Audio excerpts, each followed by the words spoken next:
જીવનમાં બે માર્ગ છે, એક રુચિનો માર્ગ છે, એક નીતિનો માર્ગ છે. જીવનમાં ઘણીવાર અમુક વસ્તુ આપણને રુચિકર લાગે છે, પણ એ આપણા જીવનમાં શ્રેયસ્કર નથી હોતી. જે વિષયમાં આપણી રુચિ છે એ આપણને ઉત્તમ લાગશે, અને જે વિષય कदाच આપણા માટે श्रेयस्कर છે, कल्याण, ये આપણને उत्तम नहीं लगता. और कई बार हमारे जीवन में ये बहुत कठिन हो जाता है कि रुचि का मार्ग अपनाए या श्रेय का मार्ग. व्यसन करવું એ રુચિ છે, પણ શ્રેય નથી.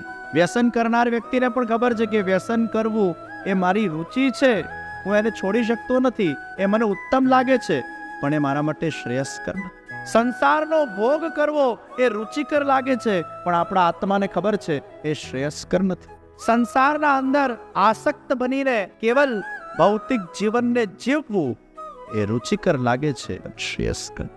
અને જે વ્યક્તિ શ્રેય માર્ગને અપનાવે છે એને સેક્રિફાઈસ કરવું પડે છે એની રુચિનો, અને જે સેક્રિફાઈસ કરી શકે છે એ જ વ્યક્તિ એ કલ્યાણના પથ પર આગળ વધી શકે છે.